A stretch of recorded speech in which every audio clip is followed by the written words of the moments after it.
MZTV.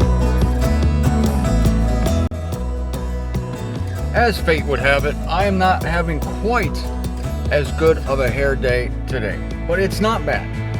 I'm satisfied with it. Now, I'm going to finish with Matthew 24 today, theoretically, and then Monday I'll bring you what I think is a whammo revelation. You already know it, but you don't quite know it like this. Watch the car cam. You don't quite know it like this. I'm going to bring you a well-known truth, but I'm going to show it to you like that. You've never seen it that way before. You're only going to get this here on MZTV. Before I begin, I want to thank everyone who supports this work. I can't do this without you. I have 1,100 and something videos on YouTube. I have 1,130 something thousand views, total views on YouTube. It's miraculous. I'm doing it because of you. I have 3 new books that are done and they're being shipped to my sister's house tomorrow, which is today for you, because I'm recording this a day ahead of time. That's right, 3 new books. Eve Raised, Divine Principles of Sexual Attraction, and Beyond Politics. They're finally ready. They're done. They're being shipped, and then my sister's going to ship them to me. I will make a big announcement when they're for sale. Okay, so hang in there. All that to say is that I am doing all of this. Oh, and I have over 500 articles online that anyone can read free of charge. I've only been able to do this because of you. This is the most visible presence of Paul truth and salvation of all truth on YouTube. And the views are getting more and more. I am now picking up 40 to 45 new subscribers a month. No, I'm not setting the world on fire, but that's amazing for the truth. Don't you agree? It's astounding. This is taking on a life of its own, and it's because of you. This is a grassroots operation. I don't make hard pitches for support ever. I don't require anyone to give me money, but I offer the truth free on my website. The only thing that costs you any money are my books, because it costs us money to make the books. Actually, it costs us money to keep the website running. It costs me money to get equipment, to get this little microphone, and things like that to do the show. It does cost a little bit, but I meet a lot of expenses myself. But again, that's because of you. So thank you. It's a grassroots operation. You give out of the generosity of your heart, not by compulsion, but because you want to, because you want to see this work continue. And if anybody wants to contribute, I've never turned down a contribution to date, and I don't plan on it. Why? Because it is actually more blessed to give than to receive. And there are many times when I have been generous with what I have, and of course I wouldn't sound a trumpet before me, but let's just say that what goes around comes around, and God does bless people who bless others. Yeah, that's just a divine principle. Cast your bread upon the waters, that kind of thing. Don't want to sound too much like a preacher here, because I'm not. If you want to contribute to this work, you may, and God bless you. On my website, the homepage, there's a Help Martin with the Work. It's in red on the top left. I'll have my sister put a link here. Many ways you can contribute if you want to. If this has helped you and you want it to help others, I appreciate it. You can even do a monthly thing where you can just say, yeah, I want Martin to have $1 a month. I'm telling you, I do not downplay the widow's might. Believe me, I am thankful for every single sacrifice that people have made over the years for this work. And as I've said to many people who ask me, how do you make a living? This is what I say, and it's true. Every month since 1993 has been a miracle. I'm either called or crazy, because you just don't do what I did in 1993. Quit the post office with a wife and 3 children. You don't do that. I worked for the post office, and I had a wife and 3 kids. This was 1993, October. Right? And I just knew that I had a passion, and I wanted to do it full time because I thought this is so important and God is worth it. God is worth giving all my time, all my attention to. This is not something that's like, oh God, I'm just going to put you on, I'm going to get to you when I get done with my real job. It's like, no, I'm going all or nothing. I'm going hard or I'm going home. I'm going balls to the wall, and that's what I did. Speaking of wall, back in 93, I'm telling you, I hit a wall of fear. It paralyzed me. I could not talk for 8 hours. It was terrifying what I did, honestly. I'm not sitting here bragging about it. I'm just reporting to you. It's fun to talk about quitting your job, but when you have a house and a wife and 3 kids and you do it, you're either insane or God has given you a supernatural amount of faith. And I swear to you, God has given me a supernatural amount of faith. Supernatural. I got some left over. If you need some, I'm like the bubbling crude in the Beverly Hillbillies. Old Jed's shooting for some food. Up from the ground comes a bubbling crude. It's just bubbling up out of me. If you need some, bring a bucket and take some. God has given me shitloads of faith, and I thank Him for it. I thank God for it. And so I jumped off the cliff in 1993, and God was there to catch me because it was real. I told Him this was my passion. This is what I wanted to do. And it caught on because I gave it all my thought, all my time. But how do I best present this? And I knew I had to put my soul in it. I knew that it had to be from me. It had to come from me. I couldn't imitate somebody. I tried that before. It didn't work. And it was a bold thought to think that I could actually be myself, and I could put my name in it, and I could tell stories about my life, and I could study full time. Believe me, folks, I studied this for 8 years. This is while I was still working at the post office. I studied this stuff for 8 years. Every spare moment that I had when I wasn't working or spending time with my family, I studied this stuff. And I had the majority of everything I know now, I had down pat from between 1986 and 1993. Between 86 and 93, I got a master's degree from God in these truths.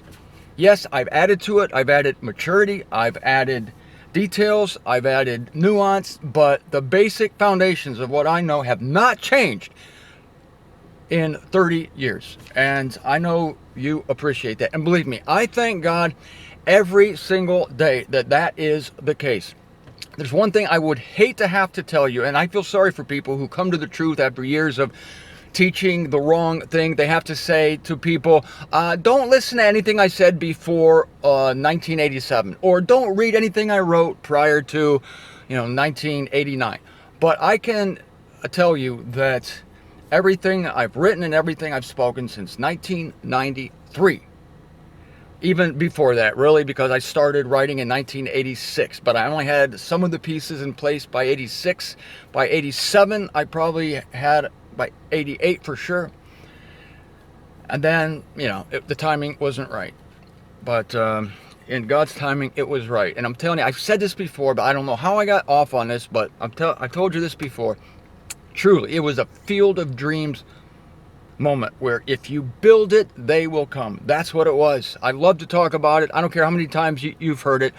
I glorify God for that. I remember standing in the kitchen with my wife, and we were like scared. She was scared. Believe me, people told me, you can't do this to your wife. I said, I'm not doing it to my wife. I'm doing it for my wife. And of course, my wife had some good arguments against it.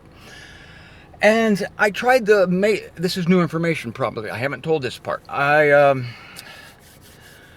She was casting it as like me and God against her. It's like, you and God have this harebrained plan to quit your job, to start a newsletter for which you have no subscribers, for which you will not charge money. You're not going to charge me. You told me that. You're not going to charge any money. No, I'm not going to charge for the newsletter. Why don't you and God just talk this over again? I said, don't look at it that way. This is not God and me against you.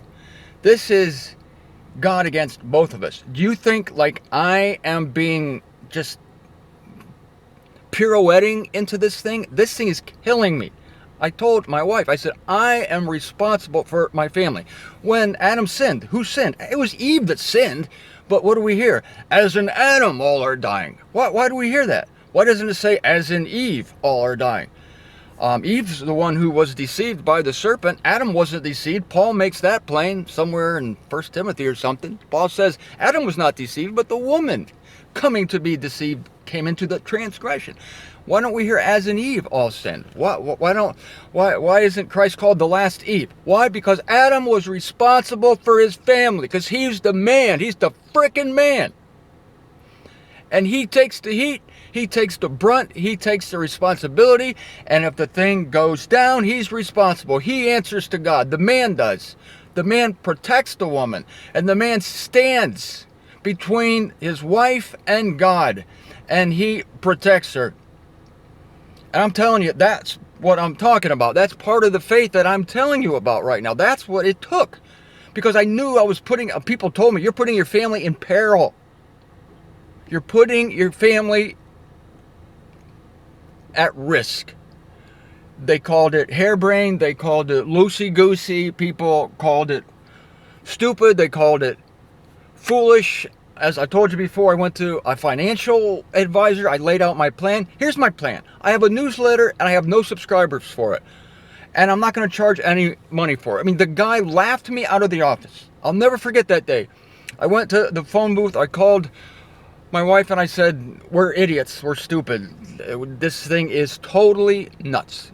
The guy told me, you need to take a second mortgage on your house or whatever. You know how much my house cost? $27,000. That's how much I pay for my house. I've only bought one house in my life, and that's how much it costs. You're gonna have to take a second mortgage on your house. You're gonna be thin. He kept telling me that. You're gonna be thin. You're thin. You're thin. How much money do you have saved up? Well, I don't have much. This is what I have. You're gonna be thin. You're thin. You're very thin. Very thin. That's all he kept saying. You're thin. You're thin. You're thin.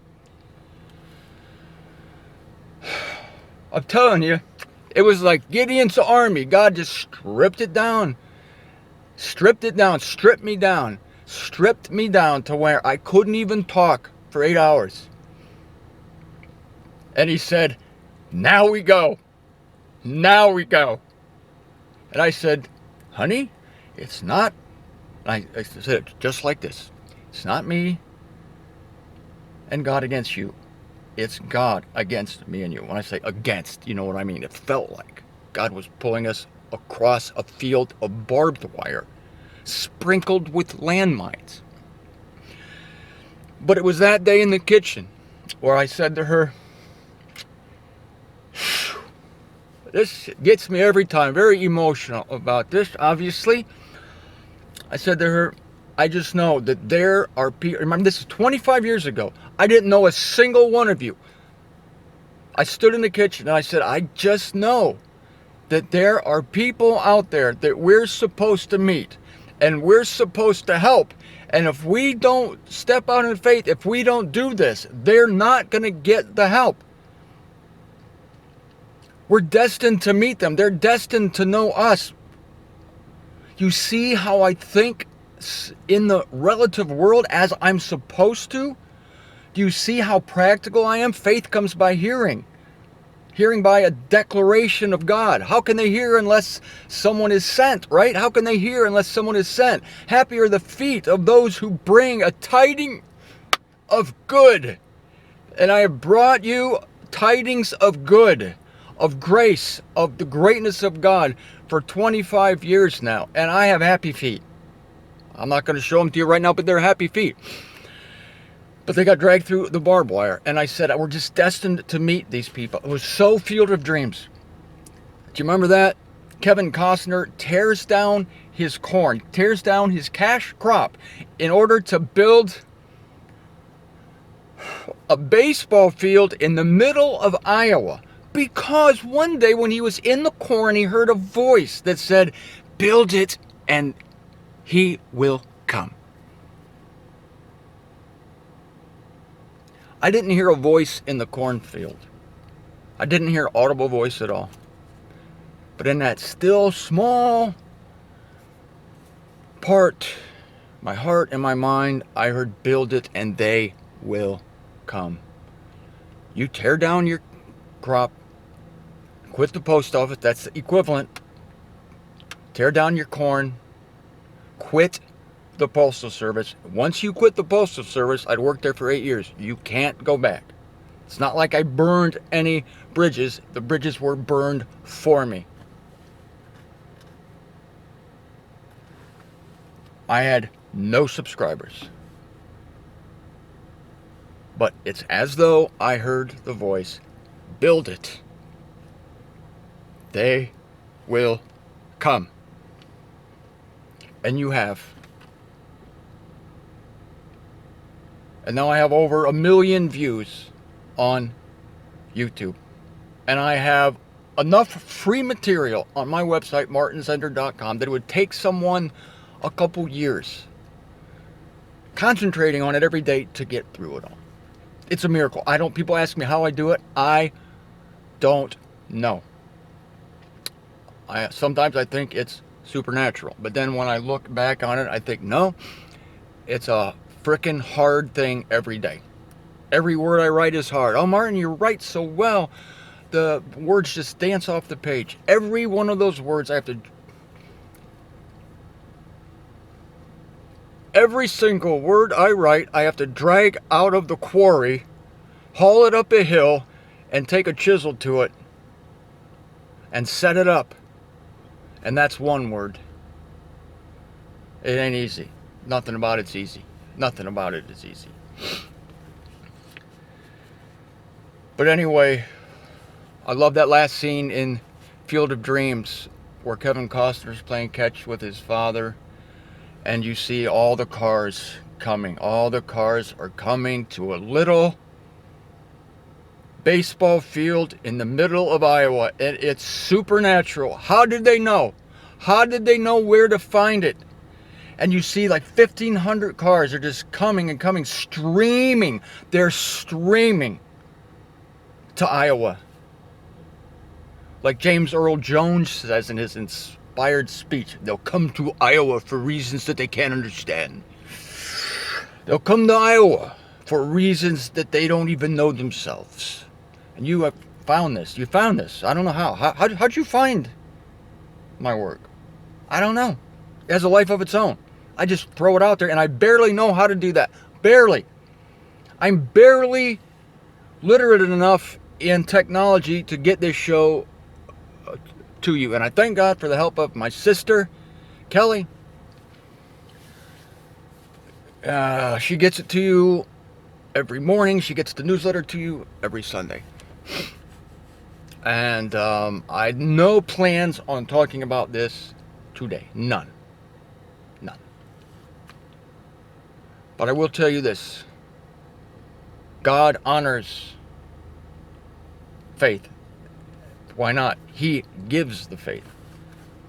I wore 2 Timothy out when I was praying to God about this work.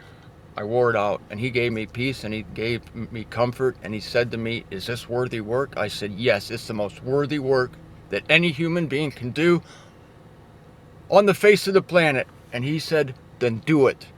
Do it with all your might, all your heart, all your strength. Give it your full-time energy. Don't look to the left, don't look to the right. Do it. And I will take care of you. Paul told Timothy, you're a soldier. And a soldier in a war is concerned about one thing, and that's pleasing his enlister. Christ is my enlister, capital E. He has enlisted me in a battle. It's a war. I'm telling you, it's a spiritual war. It's a physical war. It's a mental war. It's a physical war. It's every kind of war you can imagine. And I couldn't do it without you. I couldn't do it without your letters you write me. You thank me profusely. It's amazing the things you write me. Sometimes I have to put it away because I'm just overwhelmed by the things you tell me. And it just gets to me, and I can't even finish reading. I have to get up and walk away and come back to it because I just can't believe it. I can't believe that you're saying this to me. And I'm very thankful for it. I'm very thankful for it. I'm very thankful for every single one of you. I take none of you for granted. I don't take a single day for granted. I don't take a single word I'm saying for granted. I don't take a single word I write for granted. Believe me, I don't.